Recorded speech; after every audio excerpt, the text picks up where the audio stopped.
everyone. Thanks so much for being here. We are very excited to introduce you to Maggie Jalowsky, our new clinical research program manager at Hope for HIE. Maggie brings an incredible mix of experience in research and advocacy, and she's diving into some really important work to help make sure that our HIE families are included in research and truly represented. So we're going to chat with her about her professional background, what drew her to this role, and how her work is going to help bridge that gap between research and real life experiences of our community.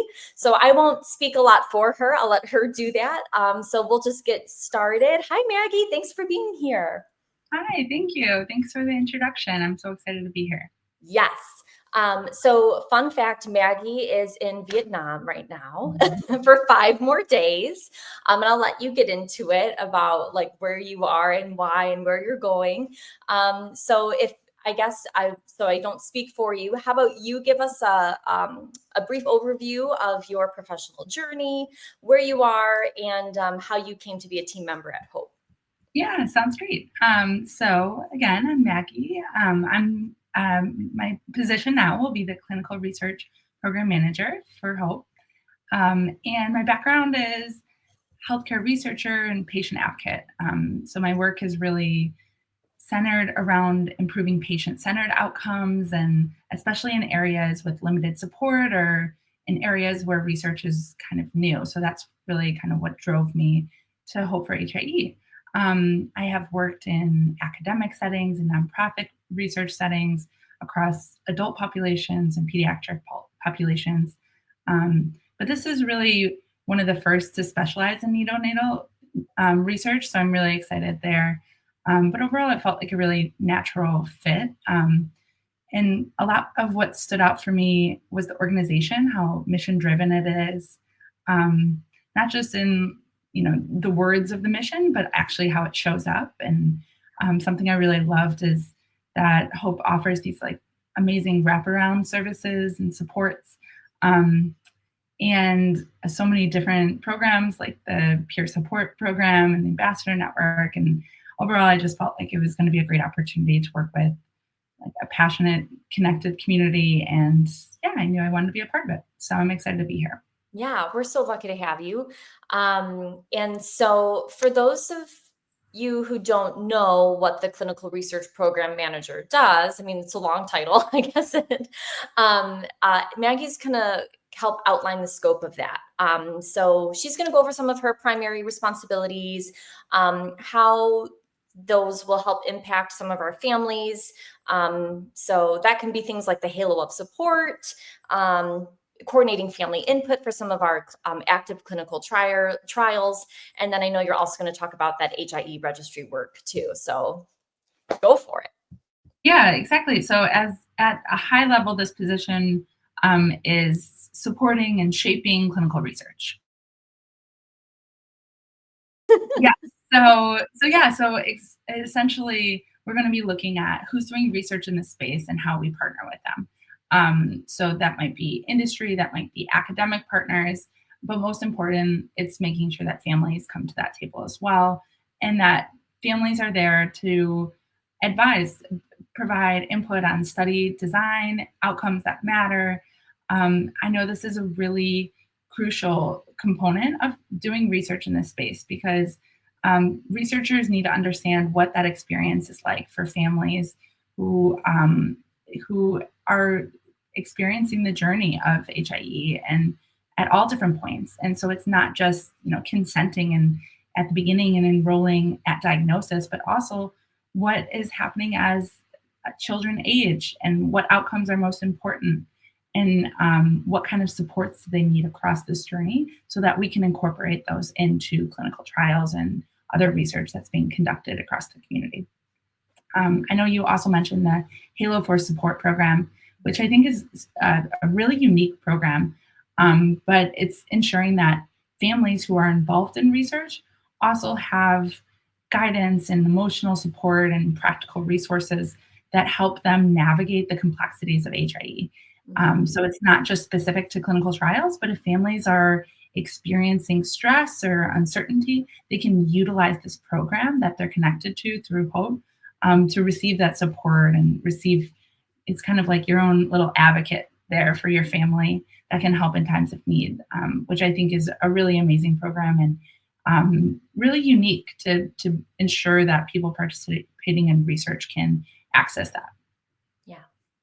And then I know that things are ramping up a little bit more with the HIE registry. That's a big goal of ours. If you want to talk a little bit about how you might be involved in that work too. Yeah, it's a really exciting time for this. I'm like excited to be jumping and joining the team at this point. So we are utilizing partnerships that are already in place, and and then thinking about how can we be collecting meaningful outcomes and better data that looks at this whole journey of HIE and not just within the first few months or 1 year or 2 years, but really how can we start collecting these long-term outcomes in in a more centralized way. So, like I said, we're partnering with CPRN, and they bring their expertise in registry design, privacy, security. They've already been working across, I think, like over 35 sites. And so because of that, we're not necessarily reinventing the wheel, but we can learn from them, and then we can take that to the HIE community and really build this inclusive data collection practice across different sites. But something that's going to be really important for that is involving families. So making sure that the questions are right, making sure that any of the data collection practices are really thoughtful and inclusive of any security or privacy concerns.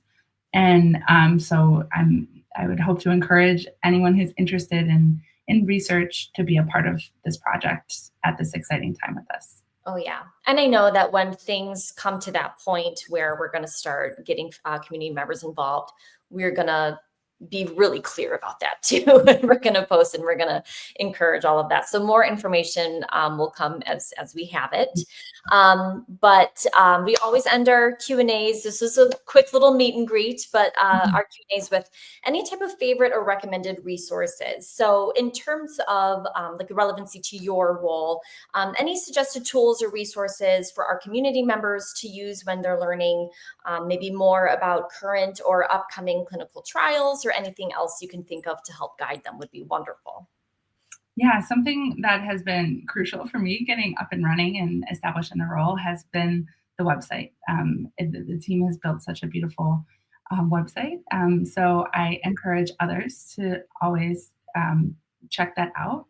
Um, like you said, any kind of upcoming events, opportunities to get involved, announcements are all posted there, and it's a really nice hub for really understanding what areas we're focusing on and what's ahead. But you said the clinical research trial hub. We will link that on the blog and everything. But yes, that has all of our active clinical trials. It also has resources and tools for parents to learn more about getting involved in clinical trials, and it's everything like that. So thank you so much. We'll give your internet a break. Here, doing some overtime. I'm in the middle of relocating. Yes. But I'll be relocating and happy that this is a remote position. Yes. Yes. Yep. So she's there for another few days, and then I know she's gonna be a little bit more domestic for some time before you go abroad again. But we love having that international representation and to reach out to those parts of the world. We're so excited to have that and have you be part of that. So if there's anything that comes up and you have questions for Maggie or about how to get involved, you can watch this Q&A. You can go to our key takeaways, which will be posted in a few short days. You can always reach out to her too. But we're so grateful to have you. And thank you again so much for being here and for being part of our team. Yeah, thank you so much. Thanks for hosting.